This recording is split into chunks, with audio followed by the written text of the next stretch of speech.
Bien. Parte de lo que hemos estado hablando como iglesia, como cuerpo de líderes, es la necesidad de que la iglesia crezca. Pero hay muchas formas de crecer. Los que me conocieron, por ejemplo, cuando yo era más joven, saben que yo he crecido bastante hacia los lados. Sin embargo, aunque también queremos crecer en cantidad de personas, queremos llegar un día y que el pastor diga, tenemos que mandar un casilla porque no quepa, también queremos eso, pero queremos también crecer en lo espiritual. Y la única forma de crecer en lo espiritual es hablando de las cosas espirituales.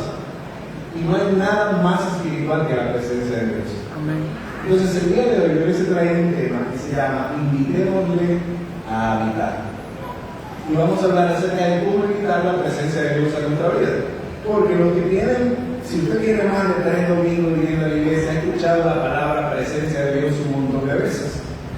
Y para el que no tiene mucho tiempo en los caminos del Señor, a veces no entiende lo que es la presencia del Señor o cómo conseguirla. A veces creemos que la presencia del Señor nos la entrega al final del culto, o un papelito, le dan un papelito a cada uno y ya usted se va con la presencia del Señor. O creemos que con solo venir ya estamos en la presencia del Señor. Lo primero que quiero aclarar es que podemos estar en un lugar donde esté la presencia del Señor y nosotros no estar en la presencia del Señor. Porque estar en la presencia del Señor requiere cosas de parte de nosotros que son las que vamos a aprender el día de hoy. Vamos a aprender cómo entrar a la presencia del Señor. Más adelante el pastor o la pastora les predicará sobre cómo mantenerse, cómo vivir en la gloria, que es un nivel mayor. Pero hoy vamos a hablar de temas básicos de cómo entrar a la presencia del Señor, invitándole a habitar.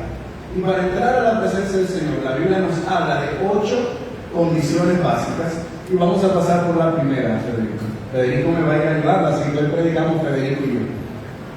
Y la primera es la alabanza de su pueblo. La palabra de Dios dice en el Salmo 22:3, pero tú eres santo y tú habitas entre las alabanzas de tu pueblo. Cuando nosotros estamos cantando, cuando estamos en el momento de alabanza hacia adoración y le decimos levante su mano, repita esto, repita lo otro, no es porque nosotros nos sentimos solos cantando allá arriba, no es porque decimos, wow, si la gente cantara con nosotros se escuchara más bonito, no es porque nosotros tenemos la garganta roca y decimos vamos a dejar que ellos canten un rato, así nosotros descansamos. No, la razón es porque el primer requisito para entrar, para que la presencia de Dios se manifieste, es que su pueblo esté en actitud de alabanza y adoración. Y como iglesia, y bueno que el pastor, nosotros nunca coordinamos las prédicas, o sea, aquí nunca va a llegar el momento donde alguien sepa lo que va a predicar el otro, porque entendemos que estamos en el mismo espíritu y que no hay que jalarle la soga a nadie. Pero el pastor precisamente introducía este primer punto, decía, la iglesia tiene que aprender a alabar, la iglesia tiene que aprender a adorar. A veces somos muy fanáticos de ver por televisión estas grandes cruzadas, estos grandes conciertos, y vemos que quizás un pastor de Timbuktu, de África, está orando y suceden milagros y decimos, wow, ojalá ese pastor viniera. Pero no necesitamos que ese pastor venga, o que ese cantante venga, o que venga esa banda. Lo que necesitamos es que la presencia de Dios esté. Porque la presencia de Dios es que sucede en este tipo de cosas. Entonces, si usted quiere ser parte de una iglesia donde vivamos milagros constantemente, los milagros solo suceden en la presencia de Dios. Yo nunca he visto un milagro donde la presencia de Dios no esté. Usted quiere vivir en una iglesia donde constantemente sintamos esa emoción, ese fulgor, esa pasión. Eso solo sucede en la presencia de Dios. Y el primer requisito de que la presencia de Dios esté es que usted sea parte de la alabanza. No es suficiente con que el coro cante, traiga canciones nuevas, monte canciones. Mire, aquí podemos traer todos los domingos un coro diferente. Si el pueblo no es parte de la alabanza y la adoración, la presencia de Dios no se mueve. Porque el Señor habita en la alabanza del coro, no, dice de su pueblo. Y ustedes son el pueblo de Dios. Entonces, el primer requisito, iglesia, para que la presencia de Dios comience a entrar de manera permanente en nuestra vida es que de ahora en adelante vamos a ser parte de la alabanza y la adoración. Yo siempre he dicho que si yo no fuera del coro, probablemente yo fuera del ministerio de danza. ¿Y qué problema sería ese para ahora? porque las veces ustedes no tienen tanta oportunidad de verlo, pero hay eventos que se hacen acá en la iglesia donde quienes cantan es otras personas, no canta el coro. Por ejemplo, como no canta el coro, yo no estoy allá arriba, yo estoy aquí abajo. Y mientras los que están allá arriba están cantando, usted me ve en el asiento que yo estoy moviendo, brincando, levantando las manos, porque mi cuerpo me exige adorarle. Y tenemos que llegar a ese momento, iglesia, donde no podamos estar quietos en un lugar donde se está adorando al Señor. Toda la iglesia tiene que comprometerse a sumarse a la cosa más bonita que el Señor nos dio, que es el privilegio de poder adorar su nombre. Y de hecho, más allá de que este sea el primer requisito para la presencia del Señor, déjenme decirle que también es la razón por la que fuimos creados. La palabra dice, ustedes fueron creados para alabanza de su nombre. Amén. Entonces, no solamente cuando usted no se suma al momento de alabanza y adoración, no solamente usted está impidiendo que la presencia de Dios fluya, usted no está cumpliendo con su propósito. Entonces vamos a hacer una iglesia que atraiga la presencia, pero también que seamos útiles de lo que el Señor nos ha creado. Vamos a la segunda, Federico. Y la segunda dice, congregarse en su nombre. Y leemos Mateo 18:20, dice, porque donde están 2 o 3 congregados en mi nombre, yo estoy en medio de ellos. Y este es uno de los versículos que todo el mundo no sabemos. De hecho, cada vez que hay alguien enfermo o hay una necesidad, decimos, no, porque donde hay 2 o 3 reunidos en el nombre del Señor, ahí está el Señor. O cuando hacemos una actividad y viene poca gente, decimos, señora, nada más se necesitan 2 o 3. Y esto es cierto, pero mire que la Biblia lo dice donde hay 2 o 3. La Biblia dice donde hay 2 o 3 congregados en mi nombre, lo cual es una situación totalmente distinta. Porque si fuera eso, entonces déjenme decirle que en los partidos de pelota la presencia del Señor debería estar regada, porque eso siempre está lleno. En los conciertos de Bad Bunny, donde fuman droga, beben romo, dicen bien mala palabra, debería estar la presencia de Dios, porque hay más de 2 o 3, ¿verdad que sí? Entonces no es lo mismo estar juntos a estar congregados en su nombre. ¿Y qué es estar congregado en el nombre del Señor? Lo primero es que la razón principal por la cual todos venimos aquí debería ser que queremos tener una relación con Dios. Esa debería ser la razón principal. Y con eso no estoy diciendo que no deban haber otras razones. Claro que cuando yo vengo a la iglesia me alegra ver a Genaro, que es mi papá, mi hermano, mi padrino en mi boda. Claro que me encanta poder venir y compartir con el pastor, con la pastora, con Santana, con Federico, con Ironca. Claro que me gusta compartir con los demás. De hecho, planificamos, ¿qué tal si después activamos y nos ponemos algo? Todo eso es bueno, todo eso es bendición. Pero donde el Señor está, es donde la razón principal de estar, es porque Él va a estar ahí. Entonces tenemos que, si la razón principal de tú pertenecer a la iglesia no es tener una relación con Dios, entonces quizás hoy es el día de delante del Señor decirle al Señor, yo quiero que tú seas la razón principal. Y que nos convirtamos en una iglesia que desde que dice por el grupo de WhatsApp, Señor, tal día vamos a hacer tal cosa, todo el mundo quiera salir corriendo para acá, no porque vamos a hacer tal cosa, sino porque aquí va a estar la presencia del Señor. Para tener la presencia de Dios es necesario anhelar la presencia del Señor. Y eso es parte de congregarse en su nombre. Por eso es tan poderosa la presencia del Señor, porque no depende de la cantidad de personas, sino de la cantidad de anhelo que tengan esas personas por la presencia del Señor. Por eso, cuando Pablo y Silas cantaban en medio de la cárcel, estaban ellos 2 solitos, la presencia de Dios descendió. Porque no se trataba de que eran muchos, se trataba de que estaban de acuerdo en que anhelaban la presencia del Señor. Entonces, como iglesia, el segundo paso que tenemos que tener pendiente es: Señor, enséñame y ayúdame a venir aquí y que tú seas la razón principal. Y créanme, ya porque ya salí de esos andares, gracias a Dios. Pero yo fui también cuando era mucho más joven en la iglesia, porque había una tipa que me gustaba, porque en esa iglesia iban a regalar algo, porque en esa iglesia había alguien que me podía conseguir un trabajo, que me podía conseguir un contrato. Y todos hemos tenido algún motivo distinto a Cristo para venir a la iglesia. Y qué mal que eso sucedió. Pero de hoy en adelante tenemos que pedirle: Señor, yo quiero que tú seas el motivo de yo congregarme. El tercer punto, Federico, vamos a pasar al tercero: humildad y quebrantamiento. Y dice en Isaías 57:15: porque así dijo el alto y sublime, el que habita en la eternidad, cuyo nombre es el Santo. Yo habito en las alturas y en la santidad, y habito con el quebrantado y humilde de espíritu, para hacer vivir el espíritu de los humildes y para vivificar el corazón de los quebrantados. Una cosa es venir a la iglesia y otra cosa es venir con la actitud correcta. Tenemos que saber, iglesia, que no hay nada tan grande que podamos mostrarle al Señor que pueda impresionarnos. De hecho, David, el salmista, decía que cuando él miraba el cielo y el firmamento, él se preguntaba, y era una duda que no lo dejaba dormir. Él se preguntaba y decía: ¿y quién soy yo para que tú me prestes atención? Entonces, cuando entendemos que somos hijos y le servimos a un Dios tan grande, tan grande, tan grande, tan poderoso, tan poderoso, tan poderoso, ¿de qué otra forma podemos venir a la iglesia sino con la actitud correcta de humildad y quebrantamiento?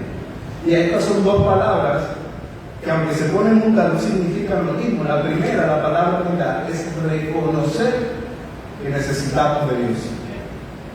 Hay personas que, aunque vienen a la iglesia, interiormente, si son honestas consigo mismas, creen que no necesitan a Dios. ¿Y cómo usted, vamos a hacer un examen, y usted se va a responder a usted mismo? Cuando usted tiene un problema, usted ora. Si la respuesta es no, entonces usted cree que no necesita a Dios.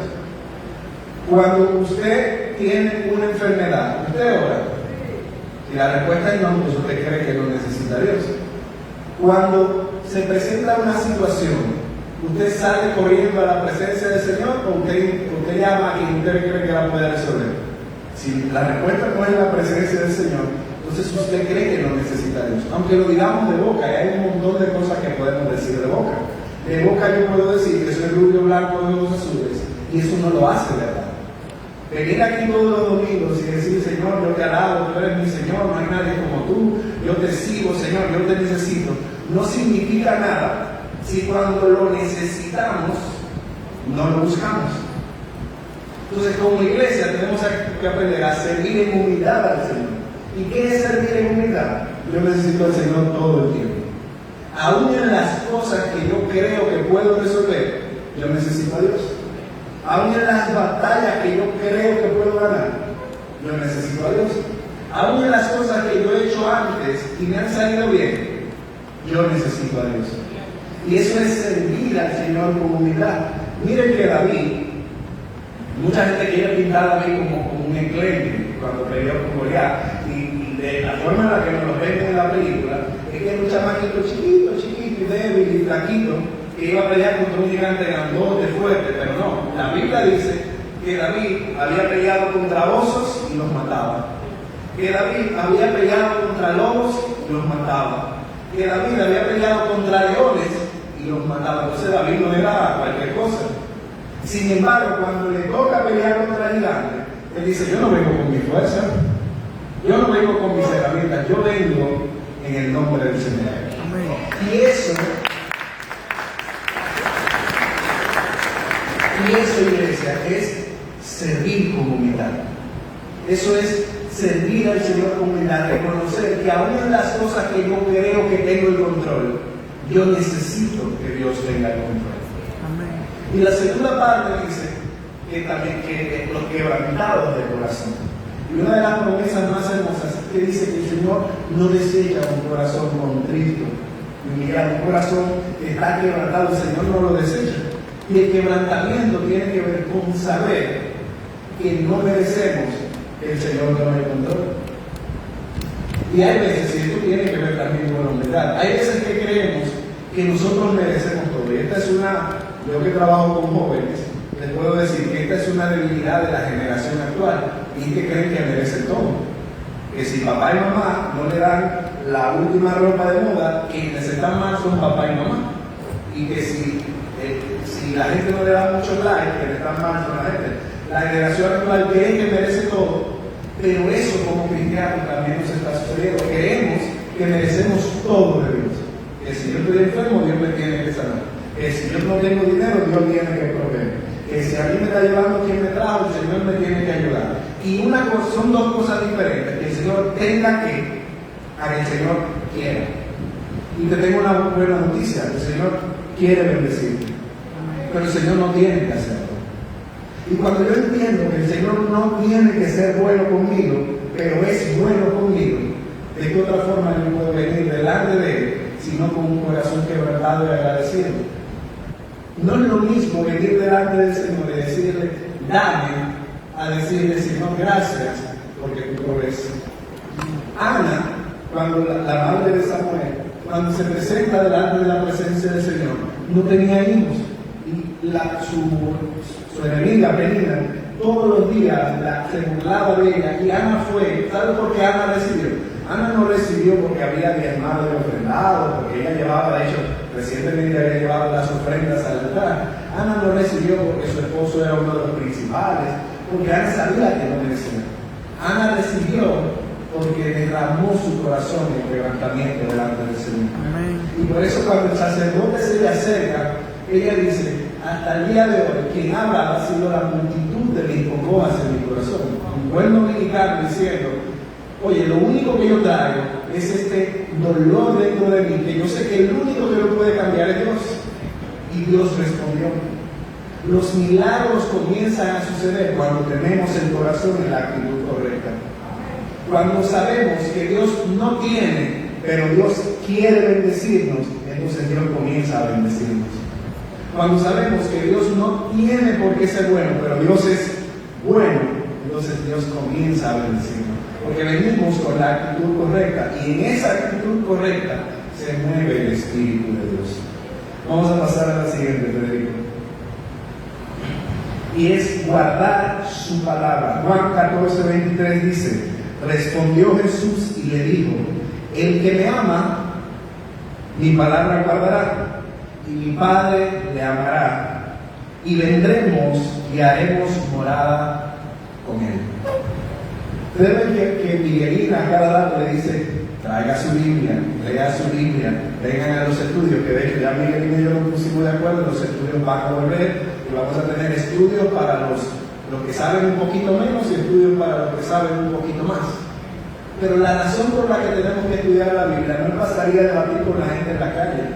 El que no quiere creer, no importa que usted se sepa todos los puntos y cómo que tiene la Biblia, no va a creer porque Dios es el que pone la fe en las personas, no nosotros. No leemos la Biblia para demostrarle a los demás, leemos la Biblia para demostrarnos a nosotros que le servimos a un Dios bueno, a un Dios justo, a un Dios poderoso.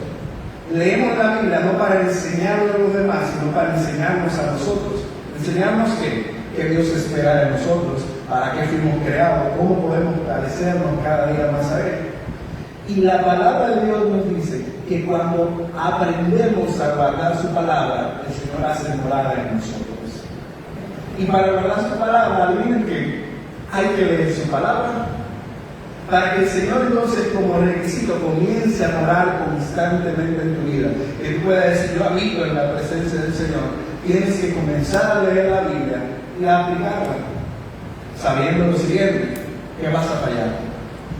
Sabiendo que hoy vas a decir, mira, la Biblia dice que no mientas, y adivina qué, tú te vas a dar una mentira de vez en cuando. Pero cuando estás decidido a volverte a levantar, el Señor está decidido a seguir habitando, a seguir morando en su iglesia. Entonces, como iglesia, tenemos que hacer una iglesia que alaba, que se congrega en el nombre del Señor, una iglesia que vive con humildad y quebrantamiento delante del Señor, y una iglesia que lee y guarda la palabra del Señor. Vamos a ver la siguiente de Federico. Amor fraternal. Primera de Juan 4:12 dice, nadie ha visto jamás a Dios. Si nos amamos los unos a los otros, entonces Dios permanece en nosotros y su amor se hará perfeccionado en nosotros. Una de las formas más fáciles de ver la presencia de Dios es amarnos los unos a los otros. Y miren, la Biblia es tan tajante en que nos tenemos que llevar bien, que la Biblia habla de que mirad cuán bueno y delicioso es que los hermanos habiten juntos en armonía, porque ahí derrama el Señor bendición y vida eterna. ¿Cuándo? Cuando los hermanos están juntos, cuando viven en armonía, ahí el Señor derrama bendición y vida eterna. Entonces, por eso la Biblia también dice que cuando vayas a ofrendar y tengas algo contra tu hermano, deje la ofrenda y vayas y te pongas a cuentas con tu hermano. Por eso la Biblia dice que tenemos que esforzarnos en amar a los demás. Por eso la Biblia dice, nadie puede decir que ama a Dios, que no ha visto, si no ama a su hermano al que ve. La Biblia es tajante en el tema de que tenemos que amarnos los unos y los otros. Al punto de que, miren, en las iglesias se habla de todo, pero cuando a Jesús se le preguntó cuáles eran las dos cosas más importantes, el Señor dijo, amarás al Señor tu Dios con toda tu mente, con toda tu alma, con todo tu ser. Y la segunda, ¿qué dijo Jesús? Que amáramos todos los días, que asistiéramos a la iglesia todos los días, que nos sepamos todas las canciones. No, Jesús dijo, y a tu prójimo como a ti mismo. Entonces, mire qué tan importante es para la presencia del Señor habite constantemente en nosotros, que el primer requisito es amarlo a Él con todo, y el segundo a nuestro prójimo como a nosotros mismos. Entonces, no está en discusión que los hermanos dentro de la iglesia no intenten amarse. Y eso es algo que como iglesia nosotros tenemos que mejorar. No porque aquí haya pleitos, sino porque hay desconocidos. Aquí honestamente hay personas de las cuales yo no me sé su nombre, y eso es una falla mía. Pero si hay personas que tampoco nunca me han saludado a mí, también eso es una falla de usted. Y los dos estamos en falta, porque a usted Dios lo manda a amarle, pero a mí Dios me manda a amarte. Entonces, como iglesia también tenemos que mejorar, tener más espacios de comunión, poder compartir más los unos con los otros. ¿Por qué? Porque ahí derramará el Señor bendición y vida eterna. Amén. La siguiente, Federico. Invocarle con veracidad. Dice Salmo 145 y 18: cercano está Jehová de todos los que le invocan, de todos los que le invocan de verdad.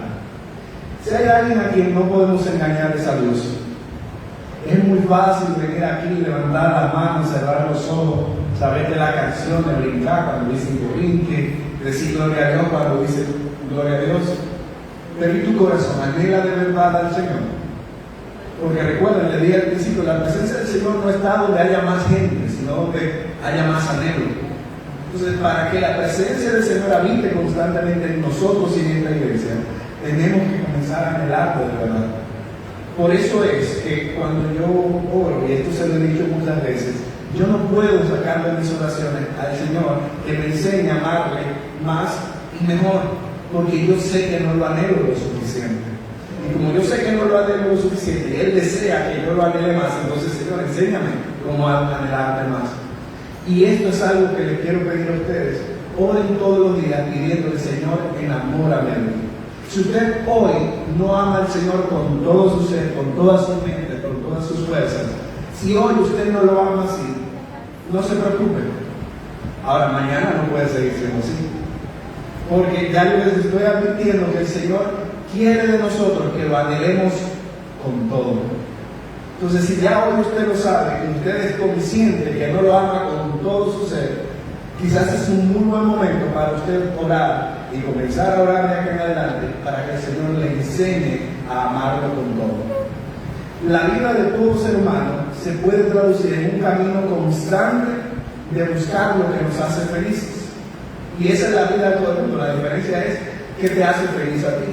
Hay personas que lo que le hace feliz es ser pelotero, y usted ve que se levantan todos los días a las 6 de la mañana a correr, a ejercitarse, en la tarde se ponen a practicar, en la noche están jugando, y al otro día hacen lo mismo porque su anhelo es llegar a ser pelotero.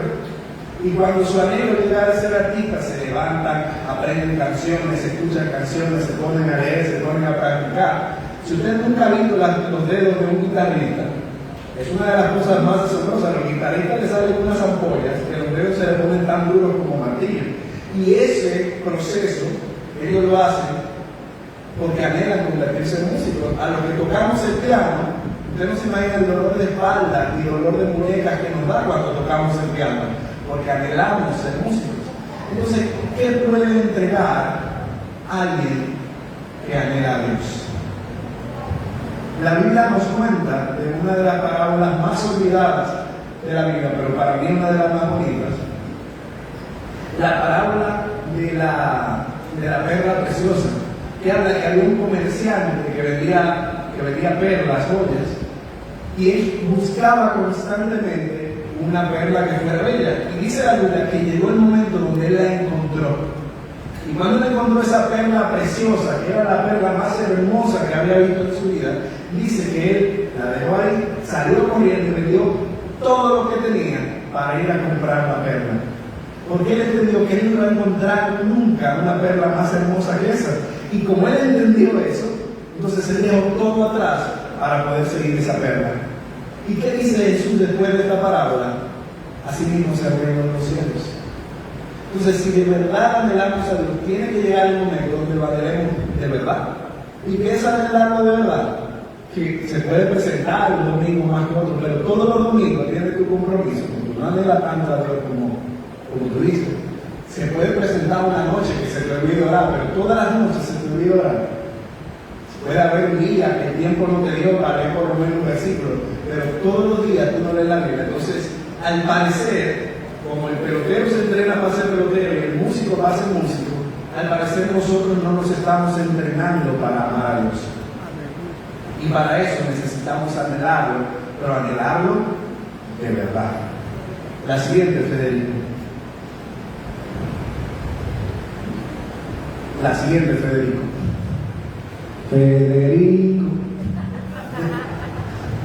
Dice, búsqueda de todo corazón. Y dice, y me buscaréis y me hallaréis, porque me buscan con todo vuestro corazón. Yo le tengo una buena noticia para los que aman a Dios y una no tan buena para los que no lo aman tanto. Dios no quiere un pedazo, Dios quiere todo tu corazón. Dios no quiere una parte de la obra, Dios quiere a todo la obra. Dios no quiere un pedacito de Genaro, Dios quiere a Genaro completo. Y ese Genaro completo representa lo que él sabe. Entonces lo que Genaro sabe tiene que ponerlo a disposición de Dios. Representa su tiempo, representa su familia, representa sus finanzas, representa incluso las cosas que no queremos entregar a nadie, representa su dolor, sus amarguras, porque el Señor no quiere que lo busquemos con la parte bonita. El Señor no quiere que tú te pongas la ropa más bonita de domingo y con esa yo voy a ir 2 horas a la iglesia y esas 2 horas, Señor, yo soy tuyo. Y cuando salimos nos olvidamos de Dios. El Señor quiere que lo busquemos con todo nuestro corazón. Amén. Y cuando la Biblia habla de corazón, no se está refiriendo a ese órgano que tenemos que bombea sangre. El corazón representa la esencia del ser humano, las cosas que le importan, las cosas a las que le dedica tiempo, las cosas que le preocupan. Y ese todo, eso es lo que es verdaderamente importante para ti. Eso es lo que el Señor quiere que le entreguemos. La siguiente, Federico. La santidad. Seguir la paz con todos y la santidad, sin la cual nadie verá al Señor. Todos pecamos, pero no es lo mismo pecar a vivir en pecado. Y la santidad significa reservado, guardado para el Señor, separado para el Señor. Y cuando la Biblia nos llama a estar en santidad, no te está diciendo que un día no puede ser que tú no metas la pata. Claro que nos va a suceder a todos, pero no es lo mismo caminar y que tropezaste y te caíste, a que tú ves el hoyo y tú sales corriendo para tirarte en el hoyo. Entonces, cuando la Biblia nos habla de vivir en santidad, nos habla de vivir constantemente buscando agradar al Señor. Y esa tiene que ser la actitud de la iglesia, que si hoy fallamos, nos levantamos. Porque mire, cuando usted falla, hay 2 cosas que suceden. Y una responsabilidad de Dios y la otra responsabilidad suya. Cuando usted falla, la responsabilidad suya es levantarse y continuar, hacer supremo llamamiento. Y cuando usted falla, la responsabilidad de Dios es ser nuestro abogado delante del Padre para que nuestros pecados sean perdonados. Entonces, si usted falla, abogado tiene para con Dios. Pero si usted vive fallando, usted que no está haciendo su parte, tenemos que levantarnos y aprender a vivir separados para el Señor.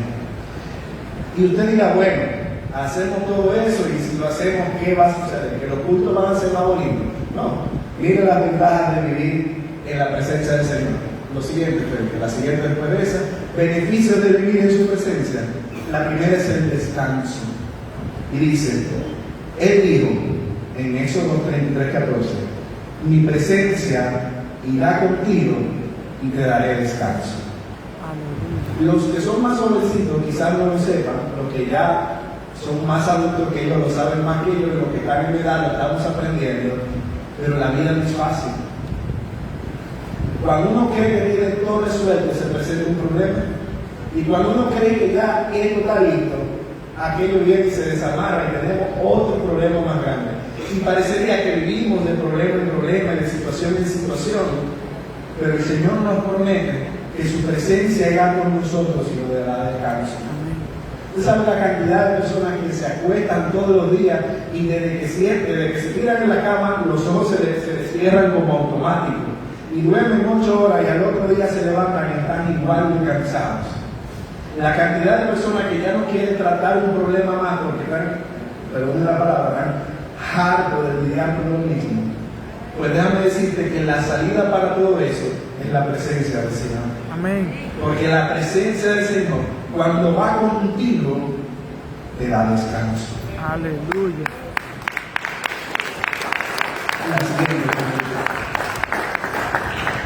Pero la presencia del Señor también nos da libertad, dice, porque el Señor es Espíritu y donde está el Espíritu de Dios hay libertad, 2 Corintios 3:17. Es imposible ser libre de algo sin un libertador.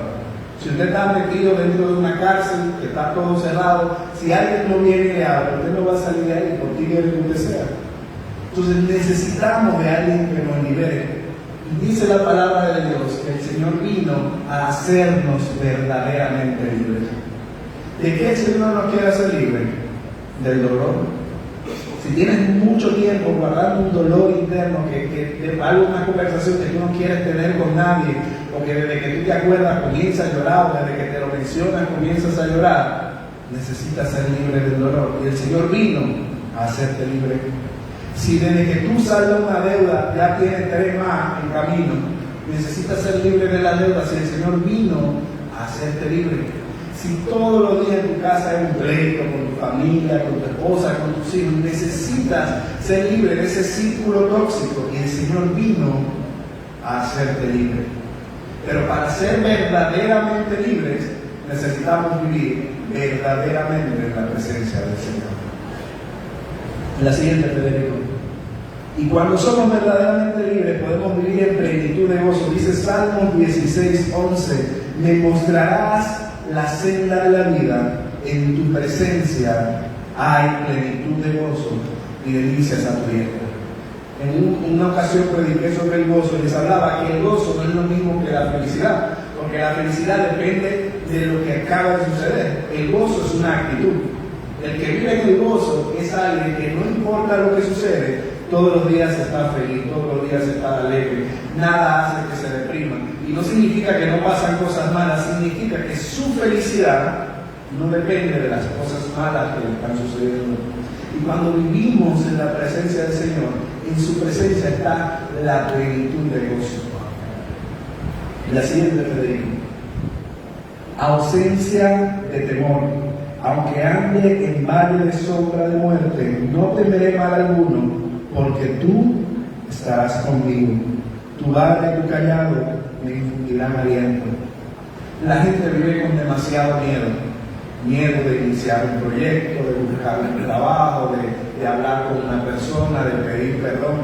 Vivimos con miedo todos los días, pero el Señor no quiere que vivamos con miedo. El plan de Dios para tu vida no fue que vivieras con miedo. Y en su presencia podemos aprender a vivir sin miedo, aun cuando estamos en medio de la prueba. Hay una historia que está en el libro de Daniel que habla de que había 3 jóvenes que los estaban obligando a hacer algo que ellos no querían hacer. Y como ellos no querían hacer eso, el rey los mandó a llamar y le dijo, si ustedes no lo hacen, los voy a meter en un horno, prendido en fuego, en candela. Y a ese horno le vamos a subir la temperatura 7 veces. Usted ve cuando te prende la estufa, que está bajita, y te le da para allá y sube la llama grande. Le van a subir el horno 7 veces la temperatura. e iban a meter a los jóvenes dentro de ese horno de fuego. Y el rey les preguntó algo y les dijo: y vamos a ver cuál será el Dios que nos salvará. Dile al que está a tu lado: mi Dios me salvará. Mi Dios me salvará. Porque cuando vivimos en la presencia de Dios podemos estar seguros de que no importa la prueba, mi Dios me salvará. De que no importa la enfermedad, mi Dios me salvará. Amén. De que no importa la depresión, mi Dios me salvará. Amén. De que no importa con quién yo esté peleado, mi Dios me salvará. Que no importa el pecado, mi Dios me salvará. Que no importa la situación, mi Dios me salvará. Amén. Y estos tres jóvenes, dice la Biblia, le dijeron así mismo al rey: el Señor, nuestro Dios, a quien nosotros le servimos, tiene el poder de librarnos del horno de fuego. Pero he aquí el requisito. Pero si no lo hace, ni aún así te obedeceremos a él. Porque que si Dios está dispuesto a hacer lo que sea por ti, tiene que ser aquí para allá también. ¿No deberíamos nosotros estar dispuestos también a hacer lo que sea por Dios? Y adivinen qué sucedió.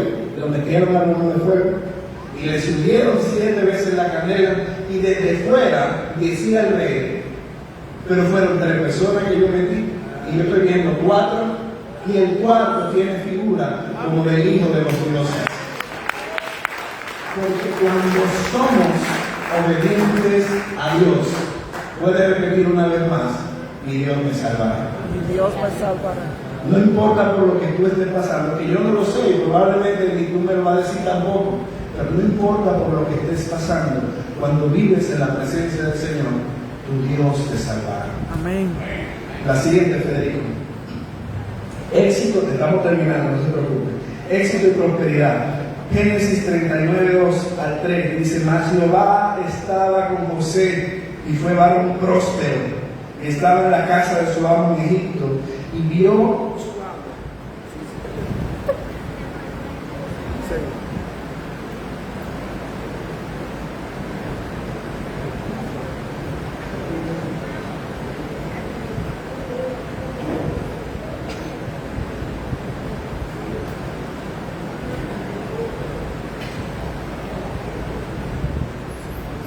sí, bien, y dice: y que todo lo que él hacía, lo hacía prosperar en su mano.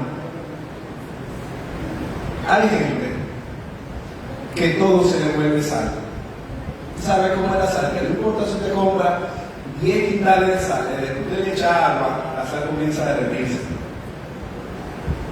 Y el Señor no quiere eso para tu vida. El Señor quiere que tus caminos prosperen. Esta no es una iglesia de la prosperidad. Que una iglesia de la prosperidad la que le dice: no, que si tú no traes tanto, no te va, el Señor no te va a bendecir. Y que si tú no vas a tu casa, el Señor te va a decir: no, nosotros no creemos en eso. Ahora, que nosotros no manipulemos con eso no significa que Dios no prospere. Dios prospera. Cuando yo llegué a esta iglesia, la pastora tenía que darme 100 pesos todos los domingos para yo poder irme y venir a los otro domingo, porque si no me lo daba, yo no tenía dinero para venir. Y yo tengo una jipeta parqueada de afuera. Porque yo soy bueno, no, porque Dios prospera. Y nosotros creemos que Dios prospera. Si tú estás en necesidad, déjame decirte, Dios prospera. Amén. Y uno de los beneficios de la presencia del Señor es que en su presencia prosperamos.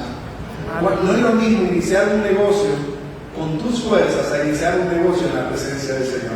Pregúntele a Santa Ana si el Señor no prospera. El Señor, esta iglesia, cuando nosotros estábamos en el otro templo, que sé que la mayoría no lo conoce, no se imagina la cantidad de planes que se hicieron para poder comprar otro templo, porque ya no cabíamos, ya estábamos incómodos, estaba muy alto, y de la noche a la mañana, adivinen qué sucedió, que nos sacamos la loca, no, que Dios prosperó. Amén. Porque cuando se vive en la presencia del Señor, Dios prospera.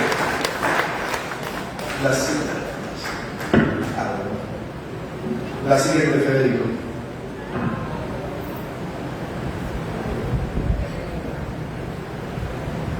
Tiempos de refrigerio. Y dice Hechos 3:19: así que arrepentidos y convertidos para que sean borrados vuestros pecados, para que venga la presencia del Señor y tiempos de refrigerio. Ahorita les hablaba de que la vida es difícil. Y hay personas que yo sé que se acuestan pensando que hasta cuánta es, todos los días un problema, todos los días una situación, todos los días un pleito, todos los días una enfermedad. Por más que tú hagas por tus hijos, parecería que cada día te lo agradecen menos. Por más que tú trabajes en tu trabajo, parecería que cada día hay menos dinero. Parecería que nunca se acaba este círculo de vivir. Pero cuando estamos en la presencia del Señor, el Señor trae tiempos de refrigerio. ¿Recuerdan la prédica de la pastora? Por eso le tienen que anotar, del bálsamo regalado. Cuando el Señor trae tiempo de refrigerio, es un momento donde te pone a descansar, donde no importa lo que tú estés viviendo, tú sabes, no que lo sientes, tú sabes que todo va a estar bien. Amén. Y como iglesia necesitamos tiempo de refrigerio. Mira, el Señor, la vida da durísimo. La vida se levanta, no es para... Amén. ¿Qué es lo que está pasando?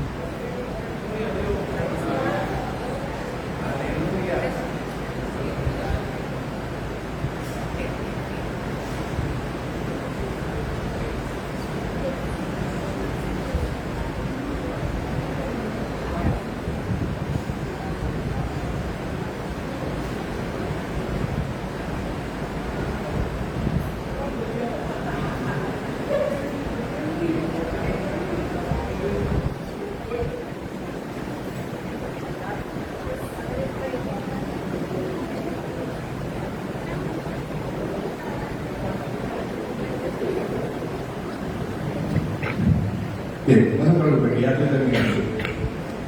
La vida no se levanta a darnos la mano, se levanta a golpearnos duro. Porque el trabajo del diablo, ¿qué es? Matar un tal destino. El diablo quiere matar tus sueños, matar tu fe, robarte lo que has conseguido. Y cuando vivimos todos los días en esa batalla constante, es muy fácil sentirse que ya para qué. Ya hay gente que ya no sueña, que ya no hace planes, que cuando termina el año hace la lista de este año quiero lograr tal cosa.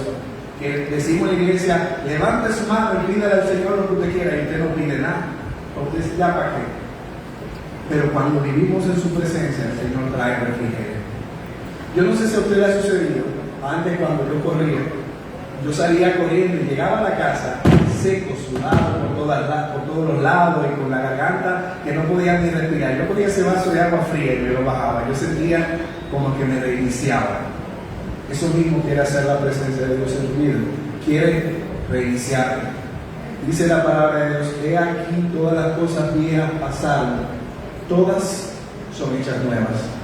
Si sientes que ya hay peleas que has perdido, el Señor quiere darte nuevas fuerzas.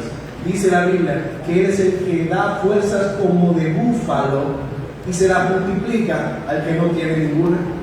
Usted había visto algo tan maravilloso como eso, que cuando usted está en cero, ahí es que Dios te multiplica las fuerzas. Por eso Pablo decía: yo me gozo en mis tribulaciones, porque el Señor se fortalece en mi debilidad. Y cuando vivimos en la presencia de Dios, podemos estar seguros de una cosa, y es que el Señor nos va a dar ese bálsamo regalado, nos va a llevar a descansar. Por último, Federico, fruto abundante. Y con esto les digo, Juan 15:5, yo soy la vid, ustedes son los pámpanos, el que permanece en mí y yo en él, este lleva muchos frutos, porque separados de mí nada pueden hacer. No importa lo que tú quieras lograr, necesitas de la presencia del Señor. Vamos a ponernos de pie y vamos a orar y a pedirle al Señor que nos enseñe y nos ayude a vivir en su presencia. Señor, te damos gracias, Padre, porque tú eres bueno, porque tú creaste al hombre para vivir constantemente en tu presencia, Señor, y el pecado nos alejó de ti.